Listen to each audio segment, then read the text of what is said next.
dari pembahasan adabnya persahabatan setelah yang pertama, kedua, dan yang ketiga, mendahulukan teman kita, sahabat kita dengan harta, atau memberikan yang lebih setelah kebutuhan kita kepadanya.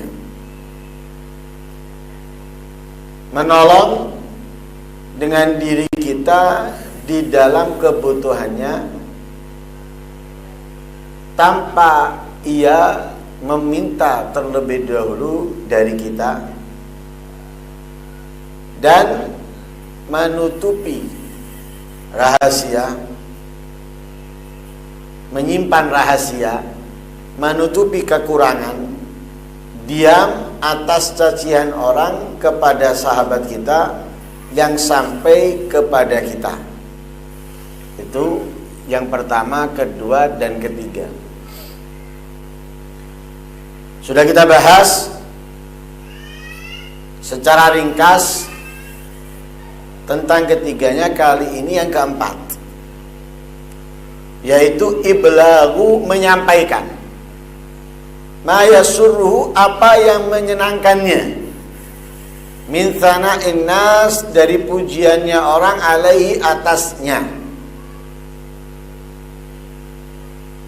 Kalau kemarin jangan disampaikan cacian orang, hinaan orang yang kita dengar kepada sahabat kita, agar tidak ada masalah antara teman kita dengan yang mencacinya, karena teman kita tidak mengetahui. Kan gitu kemarin. Kalau kali ini kebalikannya, kalau cacian orang jangan disampaikan, kalau ini pujian orang sampaikan. Pujiannya orang untuk teman kita, sahabat kita, sampaikan. Apalagi kalau itu dapat menyenangkan, dapat membahagiakannya. Di sesuatu yang bisa membuat dia bahagia, sampaikan. Orang lain mengatakan, baik teman kamu itu ya, sampaikan.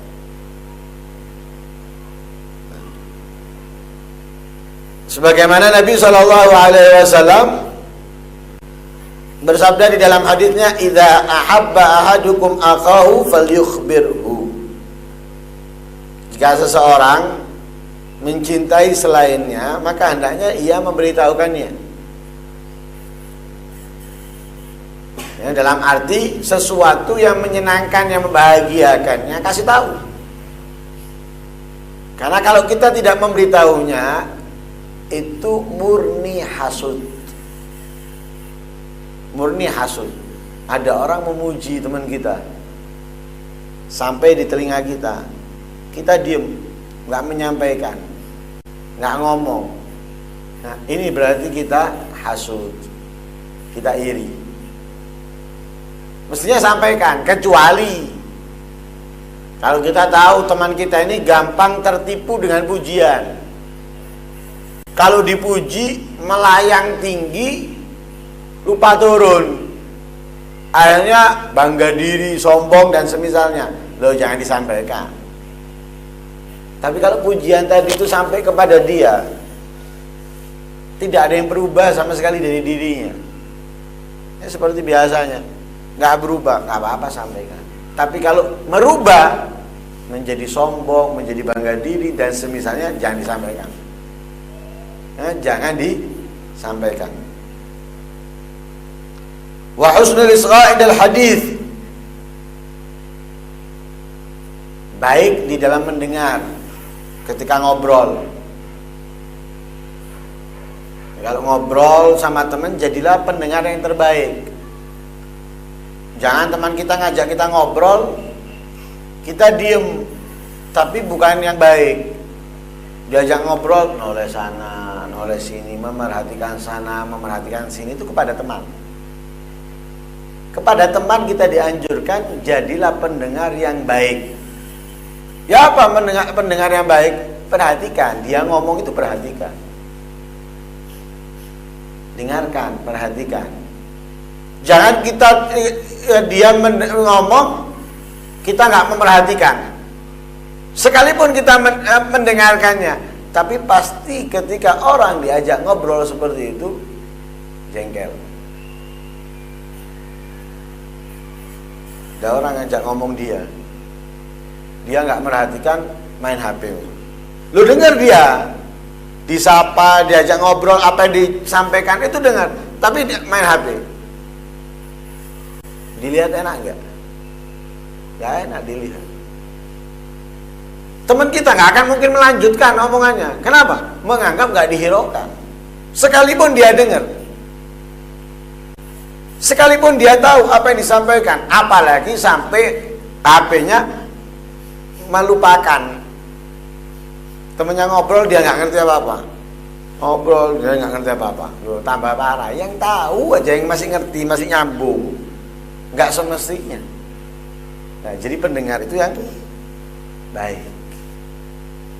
ketika ngobrol. Ini sama teman. Adabnya pertemanan ini, apalagi kepada orang tua, apalagi kepada guru. Jangan diajak ngobrol sama gurunya, diajak ngomong sama gurunya. Diajak ngobrol sama orang tuanya, melihat sana sini.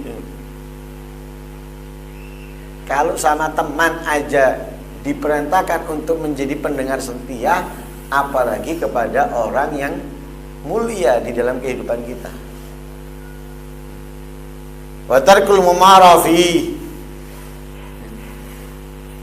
tidak meninggalkan sesuatu hal yang menimbulkan emosi marah. Jangan buat gara-gara dalam hal itu. Jangan membuat gara-gara.